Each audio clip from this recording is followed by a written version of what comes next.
Okey, 1 minit sudah habis. Bismillahirrahmanirrahim. Assalamualaikum warahmatullahi wabarakatuh. Innal hamdalillah nahmaduhu wa nasta'inuhu wa nastahdihi wa nastaghfiruh. Wa na'udzu billahi min shururi anfusina wa min sayyiati a'malina. May yahdihillahu fala mudilla lahu wa may yudlil fala hadiya lahu. Asyhadu an la ilaha illallah wahdahu la syarika lah wa asyhadu anna Muhammadan abduhu wa rasuluhu amma ba'd. Sidang hadirin hadirat semua, para penonton, para hadirin, sahabat-sahabat semua, tuan-tuan perempuan yang dirahmati oleh Allah yang bersama dengan kita pada malam ini. Kita dalam siri tadabbur surah Al-Baqarah. Masih lagi bersemangat tak nak tadabbur surah Al-Baqarah ni ataupun tak? Sebab surah Al-Baqarah ni panjang. Jadi suka untuk nak saya ingatkan kembali, surah Al-Baqarah ni surah yang banyak kelebihan sebenarnya. Surah yang mungkin antara surah yang paling besar kelebihan-kelebihannya. Jadi banyak daripada kita terlepas pandang tentang perkara ini dan kita menganggap surah Al-Baqarah ni tidak penting. Mungkin juga sebab surah Al-Baqarah ni tersangat panjang, membuatkan kita mungkin lemah semangat sikit ada kalanya untuk nak menghabiskan surah Al-Baqarah. Tapi insya-Allah tak ada masalah.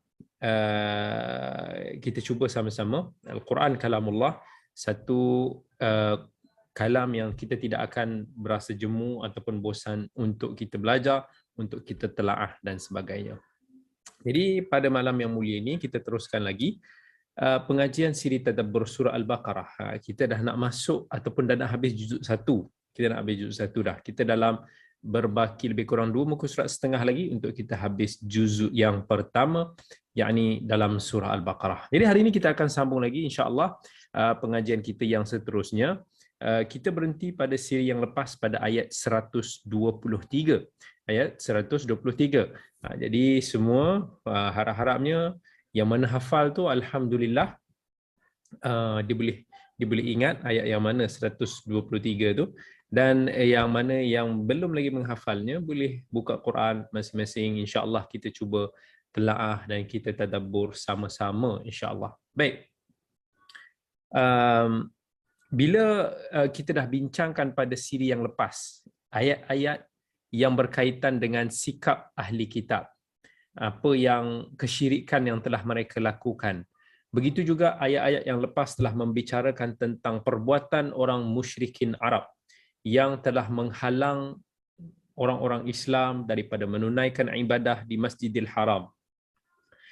Yang mereka juga telah menegah ataupun menghalang orang Islam ahli tauhid daripada meneruskan ibadah mereka kepada Allah Subhanahu wa taala.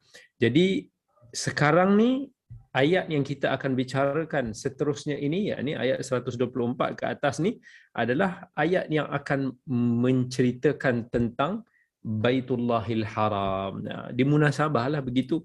Sebelum ni just few ayat sebelum ni tentang sikap orang-orang musyrikin yang cuba menghalang orang Islam daripada masuk ke Masjidil Haram. So Allah nak cerita tentang Masjidil Haram.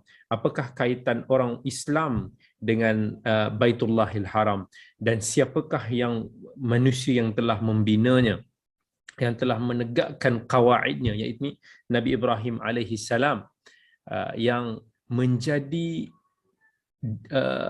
orang panggil apa? Yang kita kata every agama samawi, daripada Yahudi termasuk juga Kristian, yang cuba untuk nak claim Nabi Ibrahim ini sebagai nabi mereka masing-masing. So Allah nak clearkan benda ni, Allah nak cerita. Setiap daripada agama-agama ini claim Nabi Ibrahim itu adalah sebahagian daripada mereka. Tapi Allah kata dalam Quran, "Makana Ibrahimu Yahudiyan wala Nasraniyan walakin kana hanifan musliman." Bukanlah Nabi Ibrahim itu orang Yahudi ataupun orang Nasrani, tetapi dia adalah di atas agama yang hanif. Dan sekarang ni Allah nak cerita tentang siapakah itu bapa kepada para anbiya, yang mana agama Kristian, agama Yahudi juga asalnya itu dinisbahkan, nabi-nabi mereka juga adalah berasal daripada Nabi Ibrahim. Allah nak cerita tentang hakikat dakwah Nabi Ibrahim alaihissalam, yang mana Nabi Ibrahim ini menyeru ke arah seruan tauhid yang sama dengan seruan daripada Nabi kita Muhammad sallallahu alaihi wasallam. Bahkan Nabi Ibrahim adalah imam kepada ahli tauhid. Dialah yang telah mengangkat kita kata Baitullah Al-Haram yang telah menjadi pusat ibadah kepada Allah wahdahu la syarikalah daripada di zamannya kemudian sehinggalah sekarang, yang mana Baitullah Kaabah ini menjadi kiblat orang-orang Islam ketika salat mereka, ketika haji mereka. Dan ayat-ayat yang kita akan cerita ni menceritakan tentang penyerahan mutlak Nabi Ibrahim tu kepada perintah daripada Allah Subhanahu Wa Taala, yang menceritakan betapa Nabi Ibrahim ini bersegera dalam menunaikan perintah Allah, segala apa yang telah ditugaskan ataupun dibebankan kepadanya. Bahkan Nabi Ibrahim menyampaikan kebenaran yang dipikul oleh baginda alaihi salatu wassalam. Baik, ayat yang ke-124. A'udzubillahi minasyaitonirrajim. Bismillahirrahmanirrahim. Wa idh ibtala Ibrahim rabbuhu bikalimatin fa'atammahun. Qala inni ja'iluka lin-nasi imama. Qala wa min dhurriyyati. Qala la yanalu ahdil zalimin. Wa idh ibtala Ibrahim rabbuhu bikalimat. Yakni Allah Subhanahu Wa Taala cakap dekat Nabi kita Muhammad sallallahu alaihi wasallam, wahai Muhammad, ingatlah dan ingatkanlah juga, sebutkanlah, ceritakanlah kepada mereka-mereka yang ingkar itu tentang keislaman Ibrahim alaihi salam, tentang kepasrahan Nabi Ibrahim kepada perintah Allah Subhanahu Wa Taala, tentang ketundukan Nabi Ibrahim kepada Allah Subhanahu Wa Taala ketika mana beliau diberikan ataupun ditaklifkan dengan tugasan-tugasan, yakni seruan Islam. Ibtila, iaitu wa idibtala, ibtala ni daripada kalimah ibtila. Ibtila ni maksudnya ujian. Jadi Allah kata wa idibtala, ketika mana Ibrahim itu diuji oleh Tuhannya bi kalimat. Jadi kalimah dia berasal daripada kalimah, yakni kalimah Allah Subhanahu Wa Taala, kalamullah azza wa jal. Fa'atammahun. Atammahun maksudnya Nabi Ibrahim ini telah menyempurnakannya. Nabi Ibrahim telah menjalankan hak maksudnya hak dakwah itu dengan sebaik-baiknya, dan tanpa ada kekurangan, tanpa ada sebarang pertambahan lebih daripada apa yang telah diperintahkan oleh Allah Subhanahu Wa Taala, sampai Allah mempersaksikan kebenaran itu, yang mana beliau telah menjalankan tugas amanah itu dengan sempurna. Allah kata fa'atammahun. Ini satu persaksian daripada Allah Subhanahu Wa Taala. Dia tidak pernah culas. Dan dalam suratul Najm ayat 37, Allah pun puji lagi Nabi Ibrahim dengan sifat yang serupa. Wa Ibrahim alladhi waffa. Dan Ibrahim yang telah menunaikan janjinya. Janji apa? Janji menyampaikan risalah ini. Janji untuk nak menyampaikan dakwah ini. Itu sifat Nabi Ibrahim alaihi salam. Allah telah tugaskan beliau untuk nak berdakwah kepada ayahnya dan juga kaumnya kepada menyembah Allah Subhanahu Wa Taala dan meninggalkan sembahan-sembahan syirik, menyembah berhala. Maka Nabi Ibrahim telah menjalankan seruan tersebut dengan sebaik-baiknya. Nabi Ibrahim bahkan telah menghancurkan berhala-berhala kaumnya sampai kaum-kaumnya membalas dendam, melemparkannya ke dalam api yang marak menyala. Lalu beliau bersabar teguh di atas agama Islam, dan sebagaimana yang telah diceritakan dalam beberapa tempat di dalam Al-Quranul Karim, dan juga kita telah kongsikan kisah tentang Nabi Ibrahim di dalam siri pengajian kisah-kisah para nabi sebelum ini di bawah anjuran Global Ihsan juga. Dan kemudian Allah Subhanahu Wa Taala telah memerintahkan Nabi Ibrahim untuk berhijrah daripada bumi kaumnya lalu Nabi Ibrahim pun berhijrah ke bumi Syam. Kemudian Nabi Ibrahim telah diuji untuk meninggalkan anaknya bersama dengan ibunya Hajar, isteri kedua Nabi Ibrahim alaihissalam, di sebuah tanah tandus Makkah di bumi Hijaz. Dan waktu tu masih lagi tak ada apa-apa, masih lagi tak subur. Tapi Nabi Ibrahim buat saja, tunduk je dengan apa-apa yang telah Allah perintahkan kepadanya. Kemudian ditinggalkan di situ, dia pulang ke Syam. Bayangkan perasaan itu. Kemudian Allah Subhanahu Wa Taala telah perintahkan Nabi Ibrahim untuk menyembelih anaknya Ismail bila dah sampai ke satu usia yang dia dah boleh berjalan atau berlari. Anak yang tengah comel, umur mungkin 4-5 tahun atau lebih daripada itulah. Yang mana Nabi Ibrahim juga buat semuanya. Ini Allah ada ceritakan. Misalnya dalam surah As-Saffat, "Falamma balagha ma'ahu as-sa'ya qala ya bunayya inni ara fil manam inni adbahuka fanzur madza tara qala ya abati fa'al ma tu'mar satajiduni insyaallahu minas sabirin falamma aslama wa tallahu lil jabin wa nadainahu ay ya ibrahim qad saddaqta ar-ru'ya inna kadzalika najzil muhsinin inna hadza lahuwal bala'ul mubin wa fadainahu bidhibhin 'adzim." Ini adalah kisah macam mana Nabi Ibrahim bincang dengan anaknya, dia bermimpi, dia melihat perintah daripada Allah untuk menyembelih anak kesayangannya Nabi Ismail alaihissalam, dan Nabi Ismail juga sabar untuk nak menjalankan amanah tersebut sehingga Allah mengubah situasi tersebut.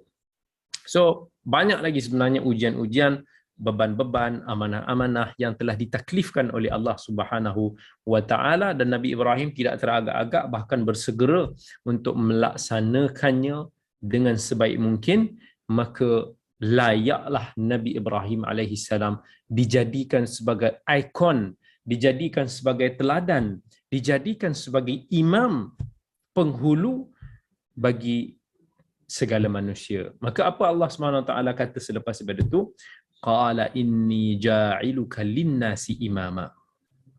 Maka kami jadikan kamu sebagai imam kepada manusia. Imam apa maksudnya? Imam ni adalah sebagaimana hadis Nabi SAW, innama ju'ilal imamu liyutamma bih. Sesungguhnya dijadikan imam itu adalah untuk diikuti. Maka setiap daripada para nabi atau para rasul itu adalah imam kepada umatnya. Kan? Dan Nabi Ibrahim ni adalah imam kepada manusia. Dia adalah Abul Anbiya, bahkan imam kepada para nabi. Jadi Nabi SAW ni adalah imam yang paling besar. Nabi Muhammad SAW adalah imam yang paling besar dan sebagai Nabi terakhir yang memiliki umat yang paling ramai. Maka agama Nabi Ibrahim AS adalah agama Islam. Seruan yang sama, seruan Tauhid. Dan ini Allah Subhanahu Wa Taala ada ceritakan banyak kisah Nabi Ibrahim juga dalam surah Al-Hajj. Dan antaranya bila Allah kata huwa jtabaakum wa ma ja'ala 'alaikum fid din min haraj millata abikum Ibrahim huwa sammakumul muslimina min qabl. Ini ayat-ayat yang Allah membagi tahu bahawa agama ayah kita ni, ayah-ayah Nabi kita adalah agama Islam juga. Agama yang mustaslimin. Sebab itu kita dipanggil sebagai muslimin. Agama yang berserah diri kepada Allah Subhanahu wa Ta'ala. Itulah adalah Ibrahim yang hanif. Maka Nabi Ibrahim alaihissalam kelebihannya adalah beliau memiliki keutamaan yang sangat tinggi di sisi semua agama langit, agama samawiyah yang kita kata tadi, agama Yahudi, Kristian, bahkan Islam sendiri. Contohnya Nabi kita Muhammad SAW tidak diterima dalam agama Yahudi dan Kristian. Nabi Isa tidak diterima oleh agama Yahudi. Islam menerima Nabi-Nabi seperti Nabi Musa, Nabi Isa, Nabi Ibrahim. Islam membenarkan Rasul dan Nabi yang terdahulu. Tetapi agama Yahudi dan Kristian tidak membenarkan Nabi kita Muhammad sallallahu alaihi wasallam. Maka Allah Subhanahu taala pun dalam Quran, dalam surah Ali Imran, Allah jelaskan ma kana Ibrahimu Yahudiyan wala Nasraniyan. Bukanlah Ibrahim itu adalah orang Yahudi ataupun orang Nasrani. Kemudian Allah SWT kata lagi wa min dzurriyyati, maksudnya Allah menceritakan tentang kata-kata Nabi Ibrahim. Bila Allah kata dekat Nabi Ibrahim, inni ja'iluka lin-nasi imama, sesungguhnya kami menjadikan kamu sebagai imam, maka Nabi Ibrahim pun minta pada Allah, wa min dzurriyyati, ya Allah, aku pohon juga zuriat-zuriat aku ada daripada kalangan mereka yang menjadi imam yang diikuti. Maka Allah SWT kata, qala la yanalu ahdi adh-dhalimin. Kan? Tetapi Allah bagi tahu kat Nabi Ibrahim jelas-jelas, kemuliaan keimaman ini tidak diberikan kepada orang-orang yang zalim daripada zuriat kamu. Maksudnya tak semua zuriat kamu yang akan mengikuti kamu. Mereka yang tidak mengikuti Allah dan Rasul mereka itu adalah orang-orang yang zalim. Orang yang zalim tak boleh jadi imam sebab dia telah menzalimi dirinya sendiri dan orang yang lain dengan kekufuran, dengan maksiat. Sebab tu bukanlah Allah nak tolak doa daripada Nabi Ibrahim. Bahkan itu adalah maksudnya Allah memakbulkan doa Nabi Ibrahim. Cuma Allah khususkan kelebihan imamah itu kepada sebahagian zuriat Nabi Ibrahim yang beriman kepada Allah Subhanahu wa taala. Dan itulah antara doa yang menyebabkan akhirnya boleh kita katakan nabi-nabi selepas daripada Nabi Ibrahim adalah datang daripada keturunan Nabi Ibrahim alaihi salam. Daripada situ lahirlah nabi-nabi Bani Israel yang tidak terkira banyaknya. Daripada situ lahirlah Nabi Muhammad sallallahu alaihi wasallam daripada keturunan Arab Nabi Ismail alaihi assalam. So ini adalah doa Nabi Ibrahim yang dimakbulkan oleh Allah Subhanahu wa taala. Kemudian Allah nak menceritakan tentang Baitullah Al-Haram. Sebagai munasabah Allah telah menyebut pengasasnya Nabi Ibrahim alaihi salam. Maka dalam ayat yang 125 Allah SWT berfirman, wa idh ja'alna al-baita mathabatan lin-nasi wa amna wattakhidhu min maqami Ibrahim musalla wa ahidna ila Ibrahim wa Ismail an tahhira baiti lit-ta'ifin wal-'akifin war-ruk'is sujud. Allah kata, wa idh ja'alna al-bait, ketika mana kami menjadikan Kaabah yang mulia ini. Kaabah ni adalah Baitullah Al-Haram. Ja'alallahu al-Ka'bata al-Bait al-Haram dalam surah Al-Maidah. Allah telah menjadikan Kaabah sebagai Baitullah Al-Haram. Okay? Dan Allah sifatkan Kaabah ini ataupun persekitaran Masjidil Haram ni sebagai tempat manusia dan tempat keamanan. Wa amna, tempat keamanan. Mathabatan linnas. Mathabatan linnas ni menjadi tempat tumpuan manusia. Tempat manusia. Dan bila orang kata mathabatan linnas, tempat tumpuan yang dirindui, yang ada keberkatan dia. Sebab Nabi Ibrahim ni didoakan keberkatan bumi Makkah. Dan dalam surah Ibrahim alaihissalam ayat 37, doa Nabi Ibrahim, Rabbana inni askantu min dhurriyyati biwadin ghairi dhi zar'in 'inda baitikal muharram. Rabbana liyuqimus shalah faj'al afidatan minan nasi tahwi ilaihim warzuqhum minas thamarati la'allahum yashkurun.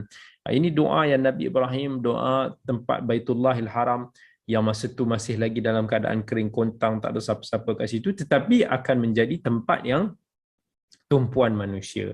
So Allah makbulkan akhirnya setiap tahun, bahkan setiap harilah menjadi, sekarang ni menjadi tumpuan manusia yang datang untuk menunaikan haji, yang datang untuk nak menunaikan ibadah umrah, bahkan salat-salat fardu, ibadah-ibadah umum yang lain, tempat yang sangat-sangat peaceful, tempat yang aman, tempat yang kita semua bila dah kembali, dah pergi ke sana, kita akan sentiasa merindui tempat tersebut.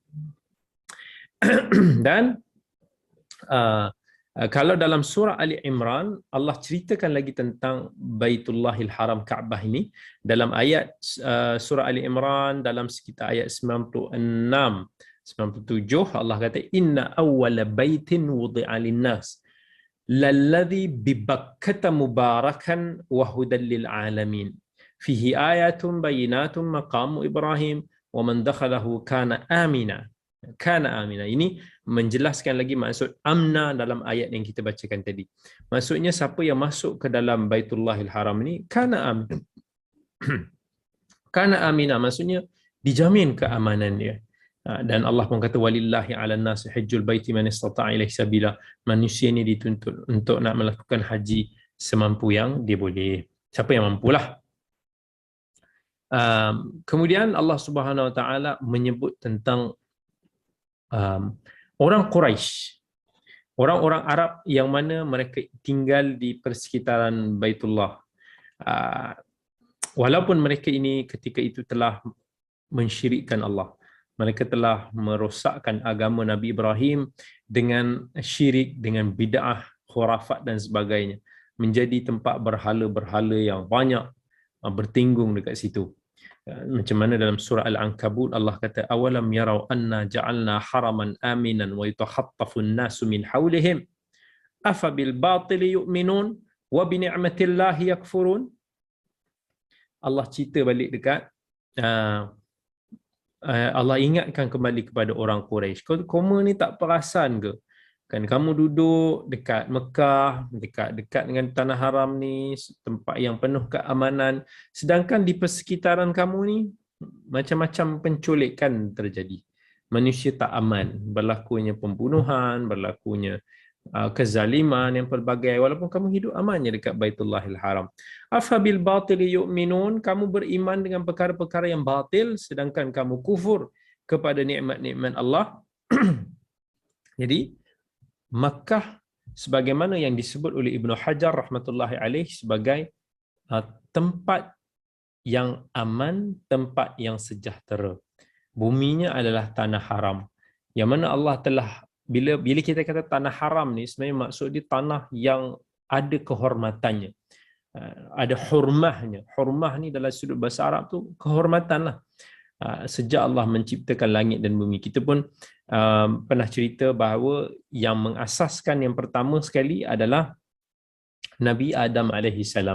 Kemudian telah di-renew balik pembinaan dia oleh Nabi Ibrahim AS. Dalam hadis yang diriwayatkan oleh Imam Al-Bukhari, Nabi kata inna hadza baladun harramallahu yawma khalaqas samawati wal ard.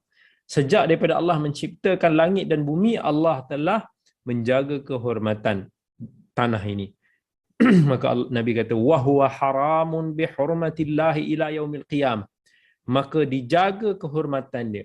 Kan dia haram kamu untuk nak mencabul kehormatan dia dengan kehormatan yang telah Allah berikan kepada tanah ini sehingga hari kiamat. Wa innahu la yahillul qitalu fihi li ahadin qabli. Dan sebelum aku pun tak ada siapa-siapa yang dihalalkan untuk nak membunuh di sini, berperang di sini.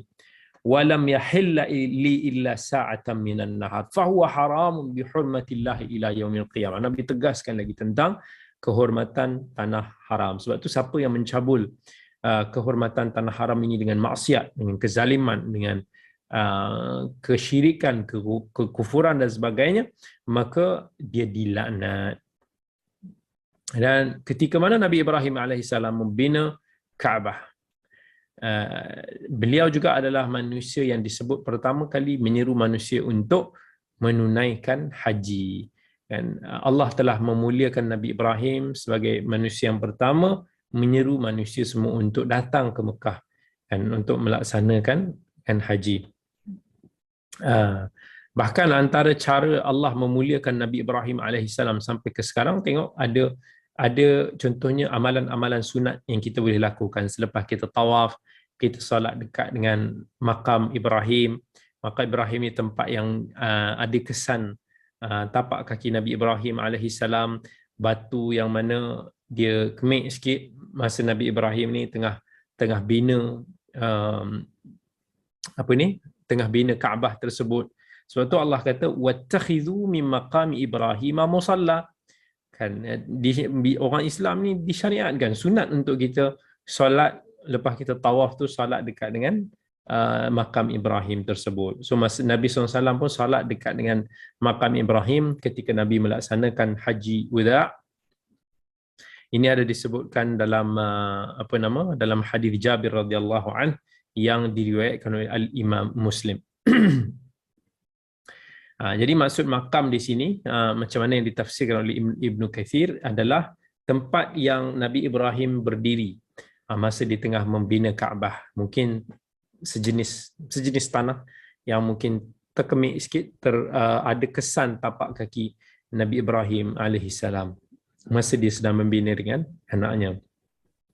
Dan kesan ini masih lagi dipelihara sampai sekarang.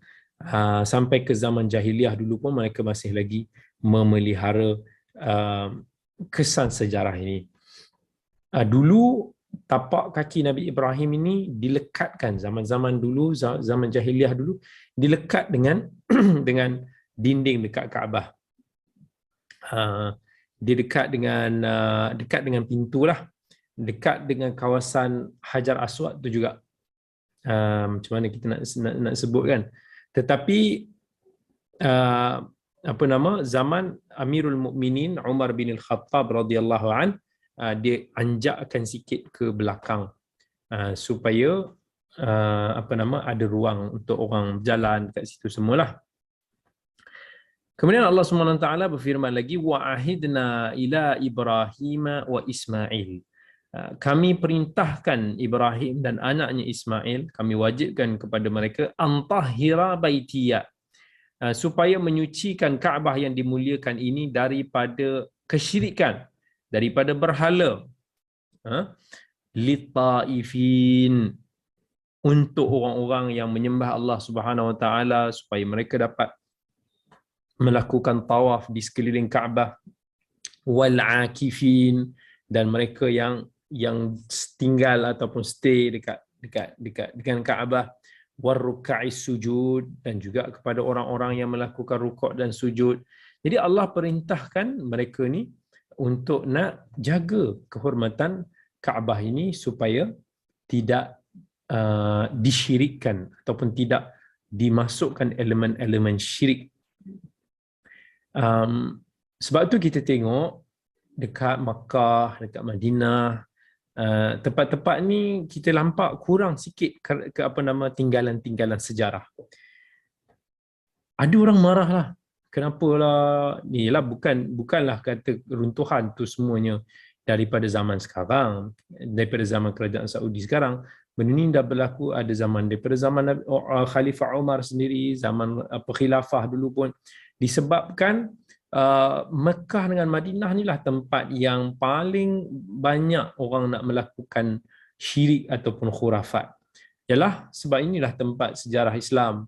Jadi ramai orang bila dia terlalu obses, maka dia sampai over ni sampai ke tahap yang dia naklah buat benda-benda syirik, dia nak buat benda-benda khurafat. Dia tengok contoh pada zaman Umar, tempat pokok yang Nabi SAW pernah singgah kat situ, sampai orang pergi buat benda-benda khurafat syirik kat situ, Umar tebang.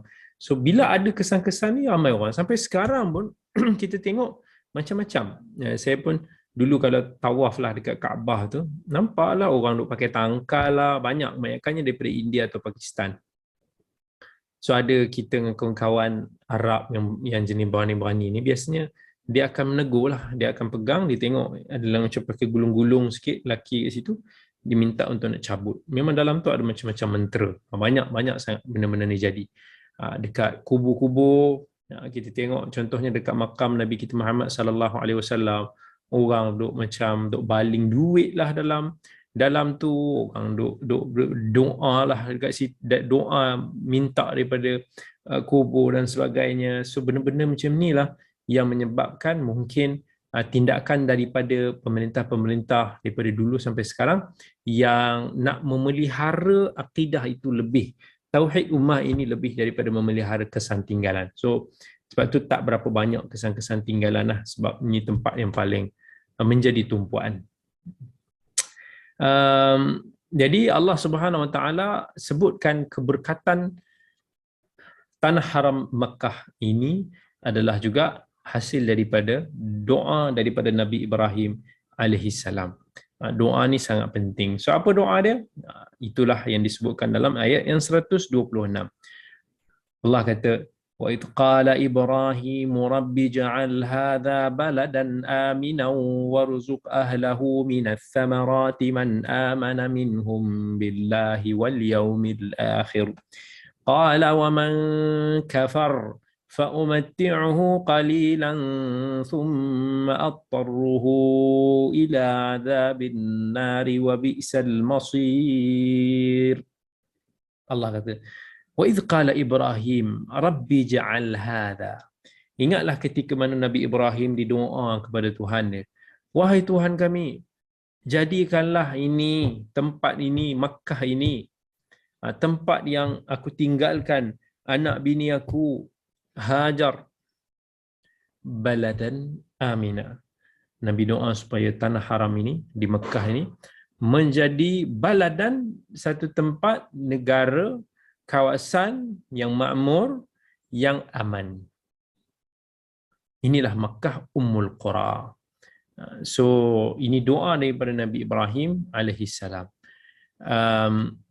Kemudian kisah-kisah tentang macam mana kemudian tu dulu kita ada banyak detailkan dalam siri kisah-kisah para Nabi dan Rasul, kisah tentang Nabi Ibrahim, Nabi Ismail, macam mana Mekah kemudiannya berkembang daripada nothing, daripada hanya ada Nabi Ismail dan ibu dia, sampailah datang kabilah Bani Jurhum, kemudiannya tinggal di sana, berkembang menjadi, akhirnya menjadi satu penempatan yang makmur. So itulah dulu kita pernah ceritalah, nanti kena revise balik benda tu. Dan Nabi Ibrahim doa lagi kepada Allah, warzuq ahlahu minas samarat, dan kurniakanlah ahlinya, penduduknya, hasil-hasil tanaman, hasil-hasil buah-buahan. Maksudnya dikurniakan rezeki kepada mereka, rezeki yang barakah. Jadi kemudian Allah SWT kata, man amana minhum billahi wal yaumil akhir. Mula-mula Nabi Ibrahim ni didoa, rezeki ini dikhususkan, diberikan kepada orang-orang yang beriman di Mekah. Tapi Allah SWT jawab apa?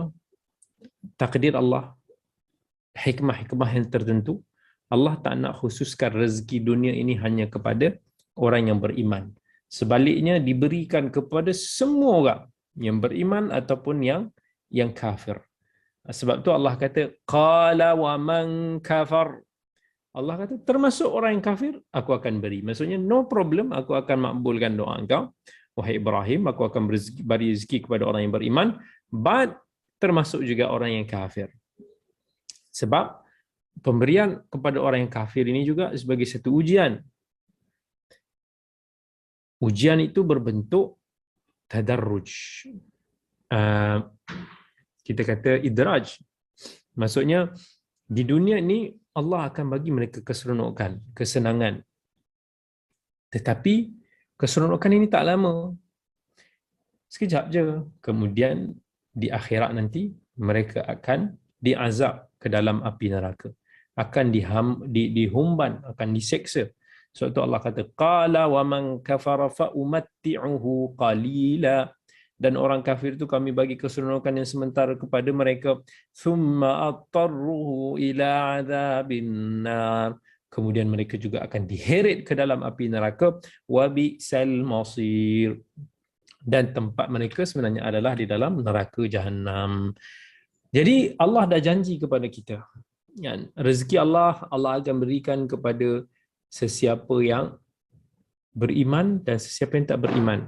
So jangan timbul persoalan yang kata kenapa orang yang tak beriman yang nampak kaya-kaya kat dunia ni? Kenapa pula orang yang beriman diuji dengan kesusahan? Allah tak sayang kami ke? Sebenarnya Allah nak kata tanda sayang Allah kepada kita, jangan dilihat pada keluasan rezeki dunia. Jangan dilihat pada harta benda. Allah akan bagi dunia ini kepada sesiapa sahaja yang berusaha. Either you beriman ataupun you tak beriman. You usaha, nasib kamu akan dapat. Sebab dunia ini tak bernilai langsung di sisi Allah Subhanahu Wa Taala. Sebab itu dalam hadis Nabi sallallahu alaihi wasallam, Nabi kata dunia ini kalaulah dibernilai di sisi Allah dengan walaupun seberat sayap nyamuk, kalau ada nilai di sisi Allah walaupun seberat itu, sayap nyamuk ni kita tak boleh nak rasa pun berat dia, tak perasan pun. Nabi kata masaqa kafiran syurbatama. Kalaulah dunia ni betul ada sikit nilainya di sisi Allah, orang kafir memang tak dapat minum apalah. Tapi disebabkan bumi ni, apa yang harta seisi dunia ni sebenarnya tak ada langsung nilainya di sisi Allah. Allah bagi je. You take it, you want, you take it. You usaha, you get it, no problem. Sebab dunia ni Allah bagi kepada orang yang berusaha, baik orang yang beriman ataupun yang tidak beriman. Tetapi akhirat dan juga nikmat keimanan Allah tak bagi melainkan hanya kepada orang yang beriman, orang yang Allah cintai. Maksudnya nikmat dunia Allah bagi kepada orang yang dia cintai ataupun dia tak cintai. Tetapi nikmat iman, nikmat syurga Allah akan hanya bagi kepada orang yang dia cintai. Jadi tuan-tuan dan puan-puan sesahabat semua yang dirahmati oleh Allah, Masjidil Haram adalah satu masjid yang dibina untuk menyembah Allah wahdahu la syarikalah. Bukan untuk menyembah berhala. Dia adalah satu tempat yang sebenarnya menjadi pusat untuk orang Islam menumpukan penyerahan dirinya kepada Allah SWT. Untuk orang yang berpegang dengan agama tauhid, bukannya dengan orang musyrikin yang ingkar, yang kufur, kan? Inilah sebab kenapa Nabi Ibrahim dan anaknya Nabi Ismail membina Kaabah Baitullahil Haram. Maka Allah sebut dalam ayat 127, wa idh yarfa'u Ibrahimul qawa'ida minal baiti wa Ismail Rabbana taqabbal minna innaka antas samiul alim. Wa idh yarfa'u Ibrahimul qawa'ida minal baiti wa Ismail. Ingat ketika mana Nabi Ibrahim, Nabi Ismail, kedua-dua mereka ni membina Baitullahil Haram, membina Kaabah, meletakkan paksinya, meletakkan batu asasnya, menegakkan tiang-tiangnya. Walaupun dalam ayat ini Allah sebenarnya Allah sebut qawa'id. Qawa'id ini asas, tapak asas tu. Jadi ini menimbulkan soalan yang tadi kita sebut. Adakah Nabi Ibrahim dan Nabi Ismail yang start membina Kaabah? Dalam ayat ni tidak menyebut. Dalam ni hanya disebut wa idh yarfa Ibrahim, ditegakkan asas itu. Kan? Tapi dalam hadis, ada beberapa hadis, contohnya hadis dalam riwayat Muslim, ada seolah-olah mengisyaratkan kepada Nabi Ibrahim yang start. Ada dalam hadis riwayat Muslim, ketika mana ada Nabi ditanya oleh Aisyah radhiyallahu anha, ataupun Nabi SAW yang bertanya kepada Aisyah. Nabi kata, alam tarai anna qaumaki hina banaw al-Ka'bah iqtasaru an qawa'id Ibrahim. Adakah kamu melihat kaum kamu ini ketika mereka ni membina semula Kaabah ini, mereka hanya mencukupi asas yang dibina oleh Nabi Ibrahim? Aisyah kata, ya Rasulullah, afala tarduha ila qawaid Ibrahim, kamu tak mau kembalikan kepada shape asal Nabi Ibrahim? Nabi beritahu, laula hadathanu qaumik bil kufri la fa'alt. Maksudnya kalaulah tak kerana mereka ni baru sangat masuk Islam, iman belum cukup kuat, aku akan buat. Maksudnya ada beberapa bentuk binaan yang ketika itu tidak mengikut spesifikasi asas yang telah dibina oleh Nabi Ibrahim. Contohnya pada zaman jahiliah dinaikkan pintu, macam sekarang ni lah, pintu itu ditinggikan. Nabi tak setuju benda tu. Nabi kata kalaulah mereka ini tak, sebab iman mereka masih tak begitu kuat, aku dah robohkan pintu, dah aku buat macam mana asalnya balik. Maksudnya Nabi kat sini ajar kepada kita satu benda. Don't think that satu benda tu sekiranya betul sekalipun, we have to correct it immediately.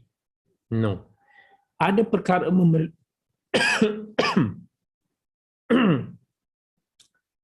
ada perkara, ada beberapa benda yang mana perlukan kepada hemah. Tak semua benda yang kita tengok tak kena tu kita terus condemn. Kita terus ganyang, kita terus belasah. No. Tapi ada benda yang kita tengok tangguhkan ikut waktu dia, yang mana yang sesuai. Nabi SAW kalau ikut dan dia memang boleh je, bukan tak boleh nak runtuhkan balik pintu-pintu Kaabah tu, buat balik macam mana Nabi nak. No. Tapi Nabi ambil kira juga faktor-faktor ilmu seseorang, faktor-faktor keimanan seseorang, faktor-faktor psikologi, emosi seseorang. Kalau Nabi bertindak begitu, apa reaksinya, mungkin akan menimbulkan kesan jangka masa panjang yang tidak baik. Itu namanya hikmah. Bukan bererti kita terus boom dalam semua benda. Kemudian Allah SWT berfirman, Rabbana taqabbal minna innaka antas samiul alim. Maksudnya ini kata-kata doa daripada Nabi Ibrahim, wahai Tuhan kami, terimalah daripada kami amalan kami ini. Maksudnya apa yang kami dah siap, kami dah bina Kaabah ni semua, kami punya ketaatan, kami punya ibadah. Innaka antas samiul alim. Sesungguhnya kamulah yang mendengar doa-doa kami, kamulah yang lebih mengetahui tentang situasi kami. Ini menunjukkan Nabi Ibrahim dalam apa sekalipun pekerjaan, apa sekalipun yang beliau lakukan bersama anaknya Nabi Ismail ketika itu, semuanya mereka ada Allah dalam hati mereka. Kan mereka sentiasa merasakan elemen of khusyuk, elemen of khudu' yang sentiasa mendekatkan diri mereka kepada Allah Subhanahu Wa Taala. Sebab tu mereka ni buat doa, benda yang sebab dia rasa very close.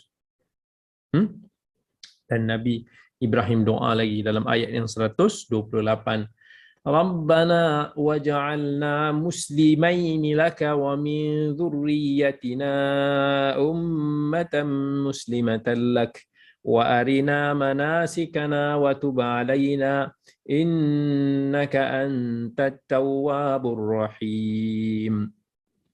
Nabi Ibrahim kata, Rabbana waj'alna muslimaini lak, jadikanlah kami, aku dan juga anak aku Nabi Ismail ini sebagai muslimain yang berserah diri kepada perintah kamu, yang sentiasa patuh kepada kamu, yang tidak mensyirikkan kamu, yang tidak menyekutukan kamu. Jadi Nabi Ibrahim, tengok, bila dia berdoa, dia tidak lupa mendoakan zuriat dia. Orang-orang yang macam kita ni lah, boleh ambil satu faedah intipati daripada doa Nabi Ibrahim ni. Jangan kita lupakan zuriat kita dalam kita nak melakukan sebarang amal soleh. Bukan hanya daripada doa, dalam doa mungkin kita doakan untuk anak-anak kita, tetapi termasuk juga dalam amal-amal soleh kita. Ramai orang bila dia nak buat kerja-kerja kebaikan ni, dia tak suka libatkan anak, tak suka untuk nak ajak anak sama-sama dalam kebaikan. Let's say ayah dengan ibu yang pergi ke masjid, kan? Kalau boleh bawa anak sama-sama, train mereka daripada kecil sama-sama. Kalau ibu dan ayah rajin attend kelas-kelas, majlis-majlis pengajian ilmu, bawa anak, biasakan anak-anak sama dengan majlis ilmu. Bukan kita je yang nak belajar. Kadang some parent ni dia rasa macam, biarlah, kita tak naklah paksa sangat anak. Bukan kita nak paksa, tapi kita nak dedahkan kepada anak-anak kita. Kita nak guide mereka. Kita nak bagi mereka nampak parent mereka ni bersungguh. Parent mereka ini cuba nak kejar amal baik, nak buat kebajikan. Kalau kita nak bersedekah, kalau kita nak buat aktiviti kebajikan, let them being part of it. Kita cuba libatkan anak-anak juga. Sebab anak-anak kita ni sebenarnya adalah saham kita. Semua pun tahu kan? Nabi SAW beritahu, kalau kita mati nanti 3 amalan je. Cuma ilmu yang bermanfaat, insya-Allah this is part of it. Sedekah jariah dan juga doa anak soleh. Dan apa anak soleh? Sebab tu ulama pun bagi tahu senikmat-nikmat ibu bapa yang mana mereka memiliki anak yang ada this kind of package. Anak yang rajin bersedekah, anak yang boleh menjadi asbab penyebaran ilmu yang bermanfaat, anak yang selalu mendoakan kedua ibu bapanya. This is the kind of children that we try to have, insya-Allah. So segalanya bermula daripada didikan. Macam mana Nabi Ibrahim tengok daripada anaknya kecil lagi. Nabi Ismail itu very very small, very little young boy. Tetapi Nabi Ibrahim telah mendidiknya untuk bersama di dalam kerja agama. Mendidik anaknya seperti istislam, penyerahan diri kepada Allah Subhanahu wa ta'ala. Isa itu tanggungjawab. Sebab anak-anak kita ni adalah amanah kita. Allah pun kata la takhunullaha war rasul. Kan ketika mana Allah perintahkan kepada kita untuk nak take care anak-anak kita, bagi tahu anak-anak kita ni semua adalah ujian. Allah bagi tahu jangan kita khianati amanah tersebut. Doakan anak-anak kita always bersama, galakkan mereka, didik mereka ke arah jalan agama. Tak kiralah mereka itu kecil ataupun mereka itu besar. Cuba sedaya upaya dengan penuh hikmah untuk dendahkan mereka, untuk nak tarik mereka. Kan, we parent always have power. Cuba kita macam mana kita nak gunakan the privilege sebagai parent itu untuk nak suntik sikitlah supaya anak-anak kita tu, bukan mudah sebab anak-anak zaman sekarang ni ke hati mereka, ujian mereka, kecenderungan mereka ini semua dah didedahkan dengan apa yang kita dedahkan kepada mereka lah masa kecil. Kita dah dedahkan kepada mereka dengan dunia lifestyle yang bukan daripada Islami. So jiwa mereka dah ke arah sana. So we have to bring back. Okay. Maka itu doa Nabi Ibrahim alaihissalam. Dan dalam Quran surah Al-Furqan pun Allah dah ajar, Allah dah sebut juga antara doa yang kita boleh doa juga untuk anak-anak kita. Rabbana hablana min azwajina wa dhurriyyatina qurrata a'yun waj'alna lil muttaqina imama. Wahai Tuhan kami, kurniakanlah kepada kami isteri-isteri, pasangan-pasangan yang baik, zuriat-zuriat yang boleh menjadi permata hati kita. Jadikanlah kami imam, teladan kepada orang-orang yang bertakwa. Means jadikanlah kita orang saleh yang boleh diteladani lah ataupun diambil manfaat tu semua. Bahkan antara doa Nabi Ibrahim alaihissalam, Nabi doa lagi wa min dzurriyyatina ummatan muslimatan lak. Jadikanlah anak-anak aku ini zuriat, waris aku ni zuriat yang berserah diri kepada perintahmu. Jadi seorang muslim yang baik. Tapi sebab tu dalam doa ni Nabi Ibrahim tengok dia sebut dia doa tu antara dia dengan Nabi Ibrahim. Doa antara dia dengan Nabi Ismail berdua. Kali ni Nabi Ibrahim dah tak doa untuk keseluruhan zuriat dia macam yang ayat sebelum ni.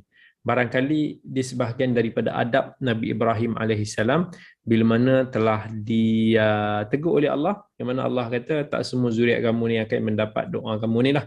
Dan sebab ada juga zuriat kamu yang akan jadi daripada kalangan orang yang zalim. So Nabi Ibrahim tak mau to push that hard, so dia doakan untuk dia dan zuriat dia Nabi Ismail alaihissalam.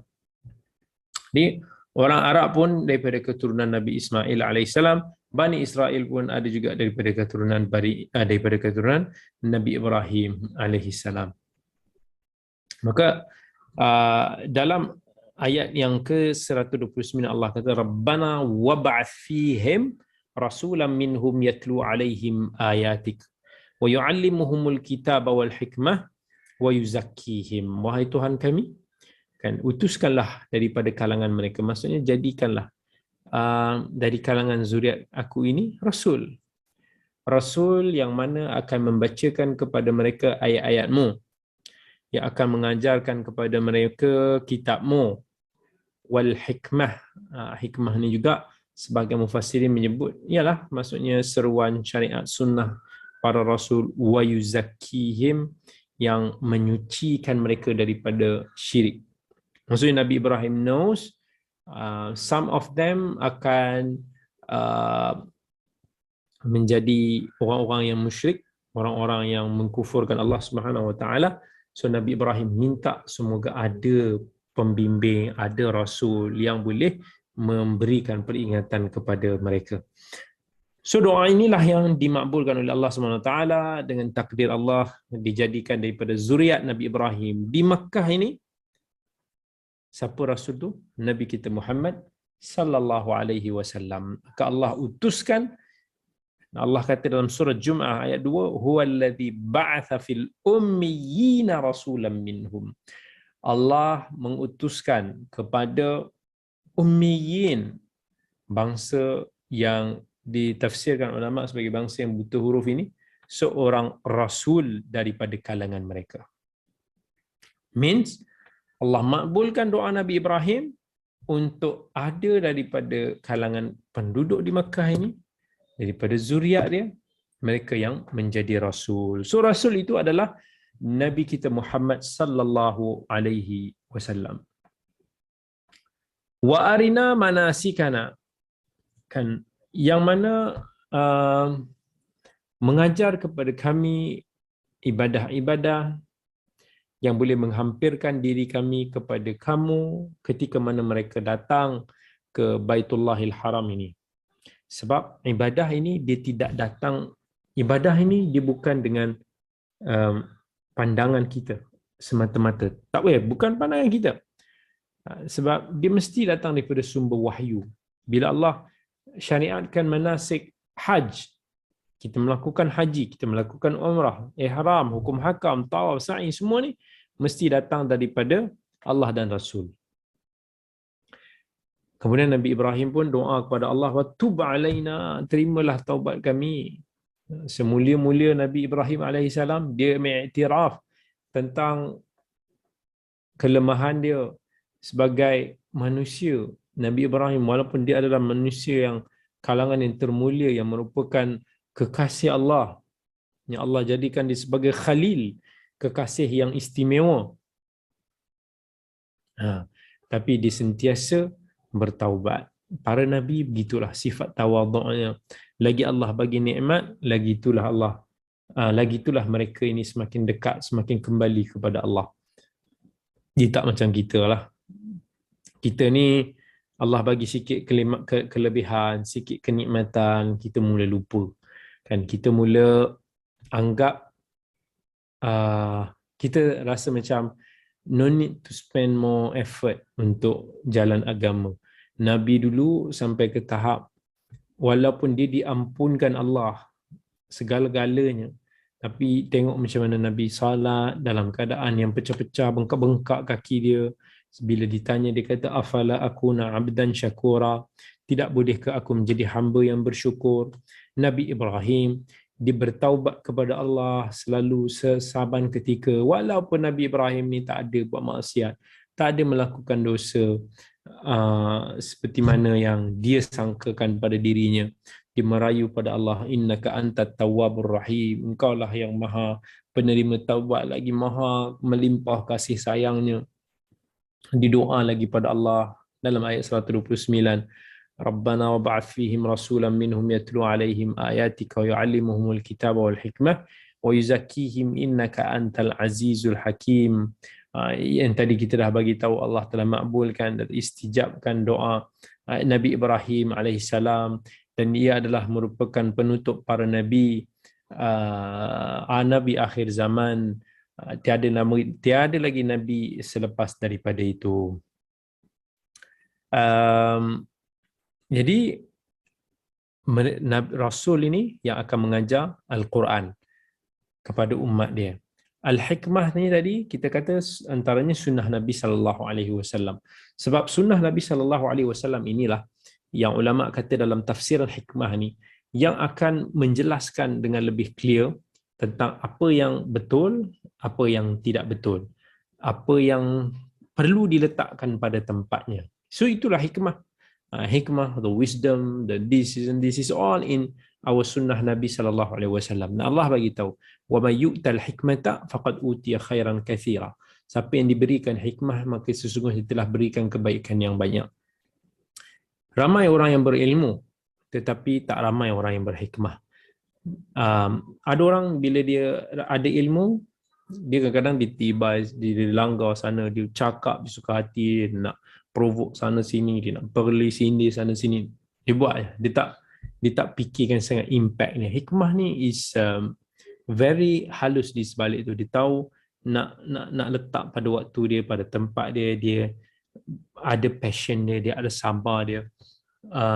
Hikmah ni lah yang membuahkan kebaikan sebenarnya. Berbanding dengan orang yang tak ada hikmah ni, dia sebenarnya di sebalik kebaikan yang dibawa maybe, tetapi dia juga membawa banyak musibah juga. Tapi orang yang hikmah ni insya-Allah sometimes it's nampak slower, tetapi barakah kebaikan daripada itu lebih banyak sebenarnya. Dan itu apa yang Allah kata, wa may yu'tal hikmata faqad utiya khairan katsira. Siapa yang diberikan hikmah itu telah diberikan kebaikan yang banyak. Daripada doa ini dan daripada hasil dakwah usaha Nabi Ibrahim alaihissalam, maka terbina dan terangkatlah syiar Kaabah Baitullahi Al-Haram. Maka Allah kata, wa may yarghabu an millati Ibrahim illa man safiha nafsah wa laqad istafainahu fid dunya wa innahu fil akhirati laminas salihin. Allah kata tak ada siapa pun yang berpaling daripada agama millah Nabi Ibrahim alaihissalam melainkan mereka yang menghinakan dirinya. Bahkan Allah akan menghinakan mereka. Kan? Walaqad istafainahu fid dunya. Allah telah memilih Ibrahim ini daripada kalangan semua manusia dekat dunia ni. Allah telah memilih Nabi Ibrahim membawa risalah. Sebab ada juga orang musyrikin ni dia pertikai, kenapa pula Muhammad ni yang jadi rasul? Kenapa bukan orang yang paling mulia daripada kalangan kami? Kenapa bukan orang-orang VVIP yang lebih berpengaruh daripada kalangan kami? Why him? Why him? Walaupun keturunannya baik, tapi dia bukanlah orang yang paling kaya, bukanlah orang yang paling berpengaruh, dan ketika itu bukanlah orang yang ada kepimpinan di kalangan musyrikin jahiliah ketika itu. So mereka tak mau terima, mereka melihat jawatan dan pangkat.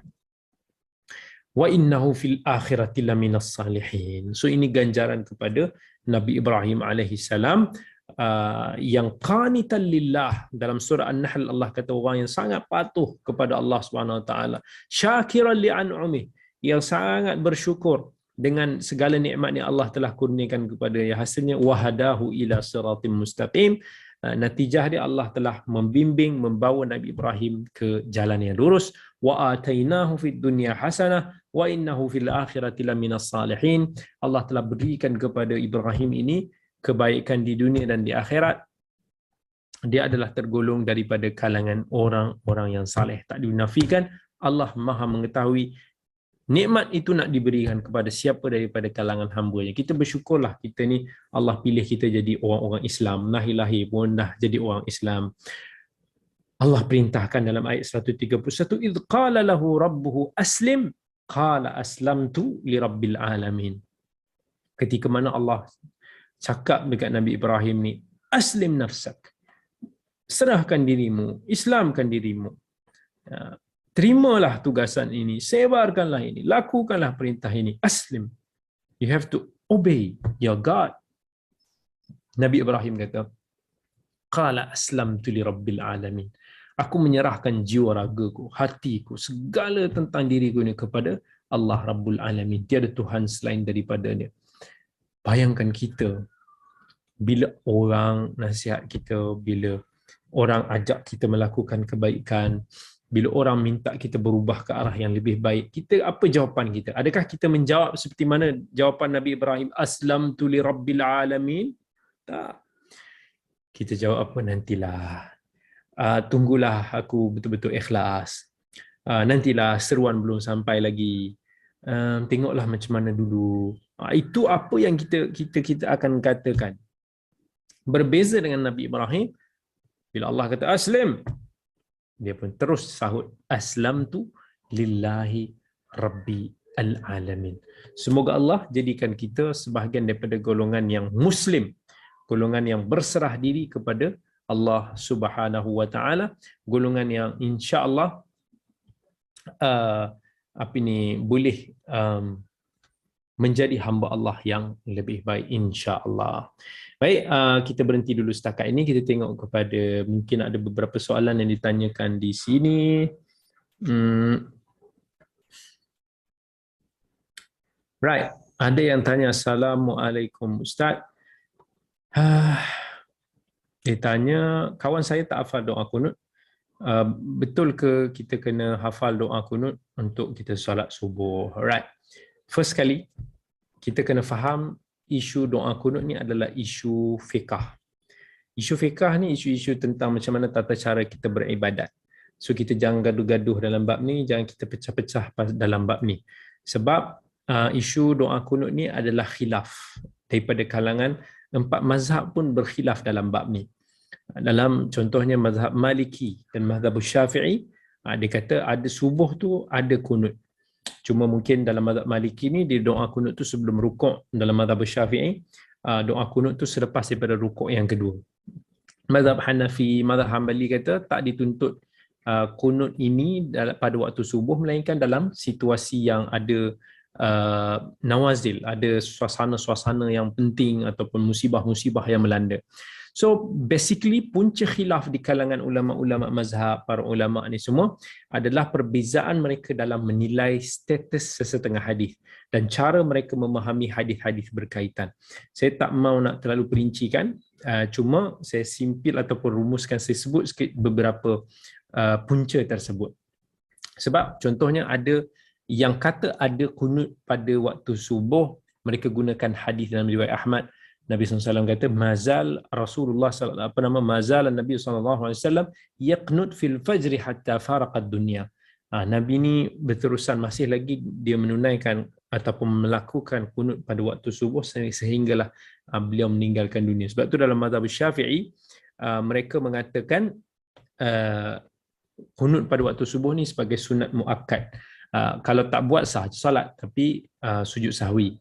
Tapi sebahagian daripada para ulama dhaifkan hadis tersebut sebab ada perawi-perawi yang dipertikaikan kredibilitinya dan mereka menggunakan beberapa dalil-dalil yang mengatakan Nabi SAW tidak melakukan kunut melainkan sebulan. Iaitu masa ketika Nabi SAW mendoakan laknat kepada Bani Ra'il, Bani Zakwan, kabilah-kabilah yang telah berlaku khianat, berkomplot membunuh sahabat-sahabat Nabi SAW ketika itu. Dan ada lagi perbahasan-perbahasannya, tapi ini adalah khilaf mu'tabar yang kita raikan. So sekali lagi dalam bab ini kita tidak gaduh-gaduh. Okey, kita tengok lagi ada soalan. Ada yang tanya, sebelum saya belajar agama dulu, saya tidak begitu concern dalam bab zakat. So saya ada beberapa zakat pada tahun-tahun lepas yang telah yang tak sempat saya bayar. So adakah saya perlu bayar balik zakat-zakat yang lepas? Okay, jawapan dia mesti kena bayar balik. Kalau tak bayar balik, seronoklah kita kan, kita akan buat macam terlepas tak bayar, kita taubat je. Tak boleh. Sebab zakat ni dia adalah hak orang lain. Dia adalah hak asnaf. Asnaf yang 8 Allah sebut dalam Quran. Hak orang-orang miskin, hak orang fakir, hak fisabilillah, hak al-gharimin, hak al-riqab dan lain-lain. Itu hak manusia. Maksudnya harta kita ni bila dah berlalunya haul tempoh setahun itu dan nisab kadarnya telah mencukupi yang layak untuk menyebabkan kita di zakat, harta kita dizakatkan, so bahagian tu actually is not ours, it's belong to asnaf tersebut. So kita kena bagi. So kalau kita tak bagi juga, maksudnya kita berhutang dengan manusia. So hutang dengan manusia ni kita kena lunaskan ataupun kita tak kena lunaskan. Wajib kan? Wajib kita kena lunaskan. So kita kena tunaikan hutang orang lain, manusia ni, hak manusia ni macam mana sekalipun. Kalau kita tak ingat berapa jumlahnya, kita buat kira-kira agak-agak begitulah mengikut sangkaan kita ni, kita dah bayar lah, insya-Allah. Kalau kita bagi ekstra pun lagi bagus. Dan ketelusan bila kita buat pembayaran itulah yang menandakan kita kesungguhan kita dalam kita bertaubat kepada Allah Subhanahu wa taala. Baik. Ada tengok lagi.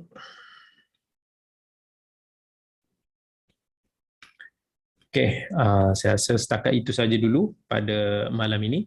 InsyaAllah kita bertemu lagi pada minggu hadapan. Terima kasih. Sekejap, ada dekat IG ni dia tanya lagi kalau dia tak buat kunut dan dia tak buat sujud sahwi, sah ke solat subuh? Sah je. Tak ada masalah. Sebab itu pun even dalam mazhab Syafi'i pun dikatakan sebagai sunat muakkad. Sebagai sunat muakkad ni dia perkara-perkara sunat yang dituntut, kalau tak buat pun dia bukanlah kata tak sah, cuma mungkin dia kurang kelebihan dia.